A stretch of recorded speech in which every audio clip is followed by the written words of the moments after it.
Continuing our story, we pick up a couple hours after Goliath and Kraven made their deal. We're at the base of operations of both Yuri and Goliath, obviously, right? However, everyone has just recovered. They got their stitches, they got their arms readjusted, everything they need here. And Yuri is absolutely pissed. She's livid right now on how could they do this to her, how could Power Man not actually help him. However, Power Man's able to somewhat ease it off with saying that Goliath kind of went off the rails there, and stated that he wasn't planning on actually going with Kraven. However, apparently Kraven may have actually said something that piqued his interest, to which Yuri does think to himself. And as they're, Power Man and, Yuri here are pretty much talking here, Miles, Pete, White Tiger, Agent Venom are all looking around and doing different things. Peter's calling, MJ, letting him know he's okay here while she's doing an investigation on the Flame Cult. And this is when Miles actually goes to Grimlock or Goliath's desk here, seeing everything. Seeing the data he has on not only himself here, but of his family, knowing that he's actually kept tabs on them for years. And Miles actually is happy about this. He's actually smiling about it underneath the mask, obviously. And this is where Pete kind of puts two and two together that the two are related. And this is where Harry also notes that this element piece here on the desk is something that his father used to work on. However, he can never perfect it. So whoever this Kraven guy is, he's perfected it. However, Yuri's phone rings and she actually gets a notification from Goliath telling him that, he's telling her that he should be able to track him through his phone here, thinking a couple steps ahead. Ava asks Yuri if she's okay, and she states, yeah, but right now they have work to do. So with that being said here, Yuri actually fills everyone in on the Flame Cult, how they've been terrorizing the city for a while, and that now that they have a symbiote, they're a lot more dangerous. We would then go over to Kraven's hideout, where Grimlock is exiting a cargo truck with a couple guards standing around him.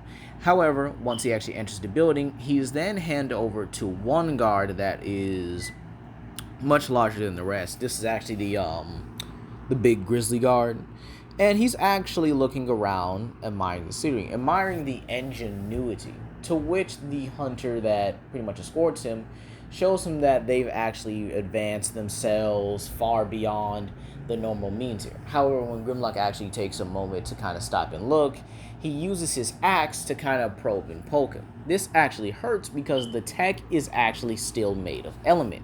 Element being a metal that I've pretty much just flat out stated is pretty much equal to adamantium. So this kind of does, probe Grimlock here a little bit. Grimlock then goes to see Lizard feeding on a carcass of an animal, Rhino getting his suit repaired after the fight they had, and it looks like the hunters are just pretty much operating as casual as they can be here. However, this is where he meets Kraven, and Kraven says that they have a lot more to discuss. So Kraven shows him his exhibit area, and this is where Grimlock kind of sees all these creatures actually relaxing. None of them being harmed. They all seem well taken care of. He sees two T-Rexes, a Giganotosaurus, but he notes that they're not the same ones from Nublar, not the ones created by InGen. And he asks Kraven, what is this? However, even if he stops to take a good look at them for a bit here, this is where the guard once again pokes him to keep moving. To which Grimlock then gives him a look as if he does it again, he's going to rip him in half.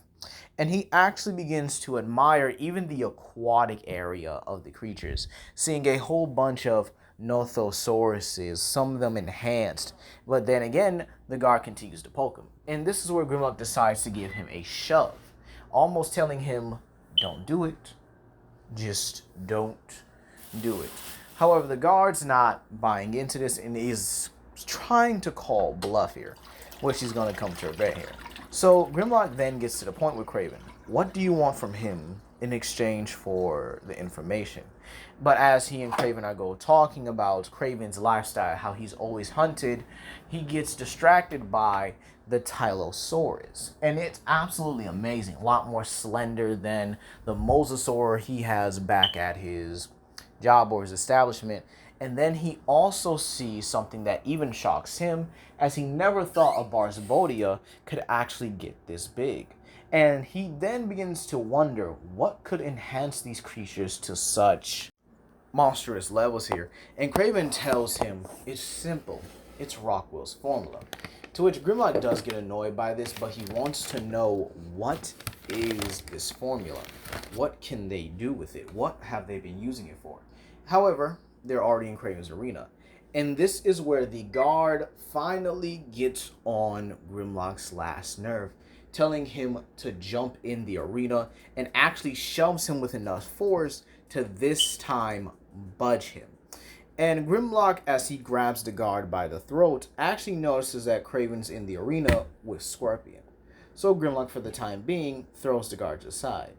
However, this actually plays out much like a surprise Kraven. He tries to manhandle him, only for it to be, well, reversed in a matter of seconds. There's absolutely nothing stopping, Scorpion or Kraven from just demolishing Scorpion here. And he kills him, just like in the original story. Now, Kraven then turns his attention, saying that he apologizes for wasting his time, or at least for having his own time wasted with such mediocrity in terms of prey. To which Grimlock actually states, what does he want? And this is where the guard actually tries to take this opportunity to swing at Grimlock, taking his off-guardness as a form of weakness. However, Grimlock not only catches the axe, disarms him, and this time rips the guard in half like he promised. Kraven is actually amused while the others of his entourage, or the other hunters, are borderline terrified now. Grimlock then jumps down into the arena, making sure every hunter saw that display. He even wipes some of the blood and some of the, intestines off of him, and asks Kraven, what does he want from him exactly?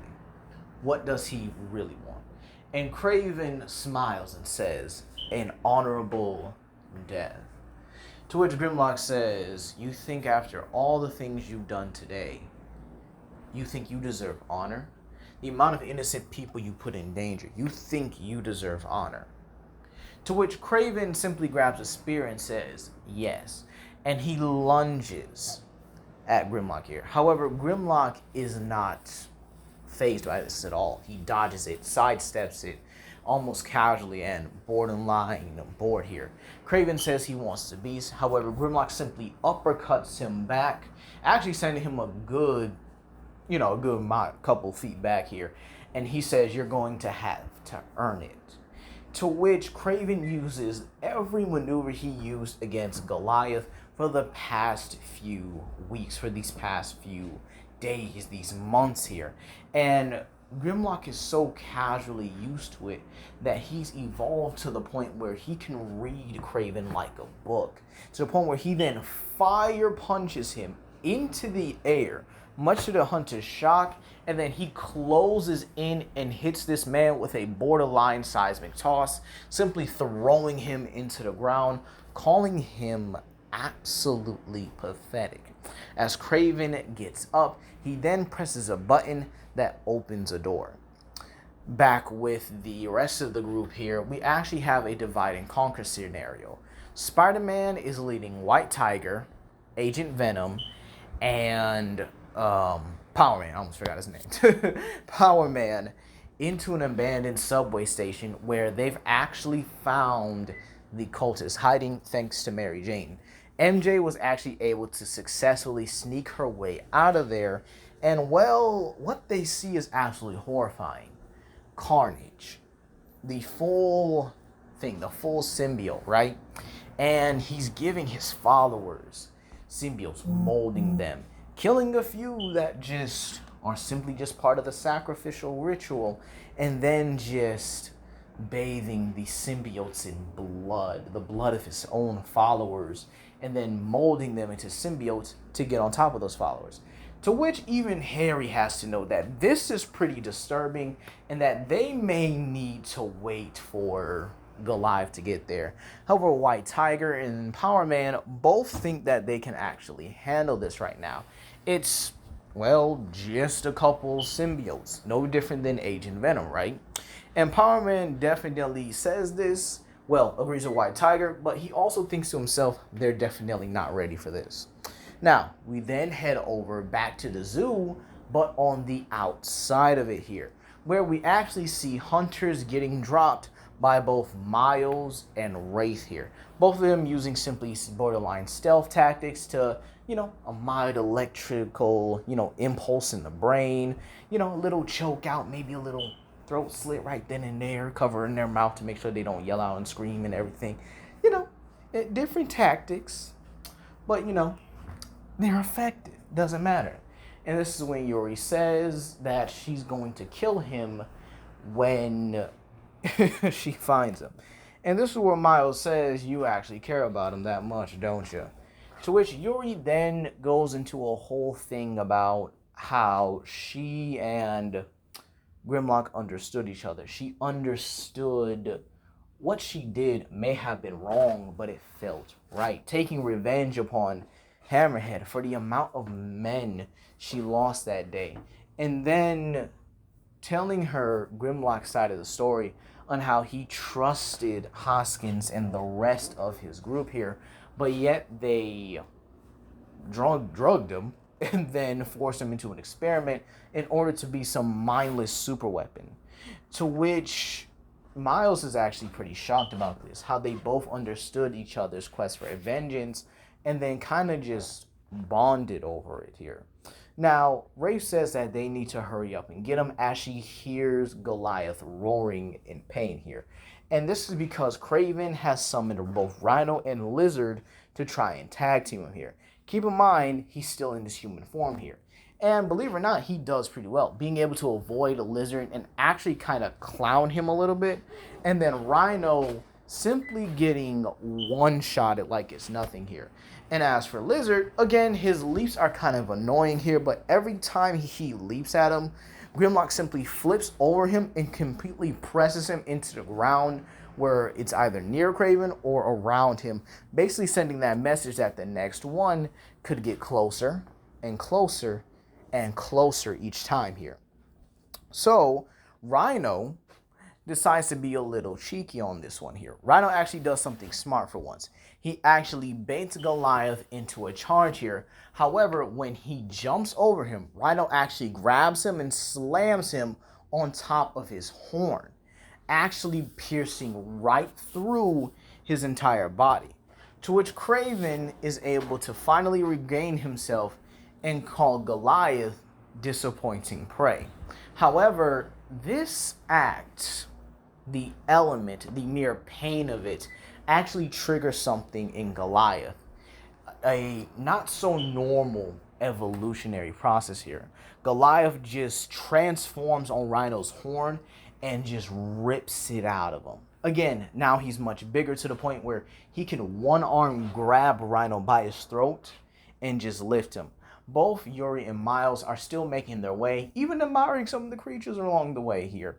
And they actually make the way to see Rhino and Lizard being manhandled. However, this time when Lizard actually goes for a wall leap, like in the, actual Spider-Man game here, Grimlock actually jumps up and coats his mouth in fire and bites into Lizard's abdomen. Again, he's much bigger now. Much bigger than both Lizard and Rhino. And this time when he grabs him, he spews a huge torrent of fire from his mouth, engulfing Lizard's body as he crashes into the wall here. Lizard is somewhat alive, but he's a smoldering mess. Just charred and torn skin. You could actually see the bone on him now. But because of his regenerative factor, yeah, he's still alive. And Miles is horrified by this. They think they need to stop him or find some way to lure him away from all this here, because it's clear that he's out of control here. However, Yuri says she's actually more terrified than she even expected here. She's seen him lose his temper before, but this is just savagery. Rhino then charges at him again here. And believe it or not, Goliath simply grabs him, like just straight up palms him like it's nothing here, and throws him back, telling Rhino, "Do it again." And this is where Rhino charges one more time, and this time Goliath barrels down full force with a flame charge. His flame charge then connects with Rhino, overwhelming him and allowing Goliath to basically get that Godzilla versus Kong maneuver on him, when Godzilla just had enough, and he basically bites down on Rhino's arm. But not only does he fling him, but he flings him with so much force that it dislocates his arm and he rips it off. Meaning Rhino is further crippled than he was before. And this is where we would get to see him in his more savage Goliath form here. And as he walks over, Kraven tries to run away. However, Goliath just pounces on him and begins to shred him and just rip him apart, tearing at him with his claws, slowly and painfully. And believe it or not, he adds insult to injury by pressing on him with his foot. Kraven is smiling at this, hoping that he can finally get his end, but he feels so embarrassed by it because he's meeting it with fear rather than happiness or with honor. And just before Goliath delivers the finishing blow, Yuri actually jumps in between him and Kraven, causing him to stop, but only inches away from her face. And she's telling him that they need him now more than ever. To which I'm going to leave it off here, you guys. How did you feel about Goliath actually going full-blown savage mode here and getting, well, his savage Goliath form, to which a lot of y'all simply requested it? So that's going to be all for today, and I hope you guys have a blessed day, and I'll see you guys for the next chapter. Peace.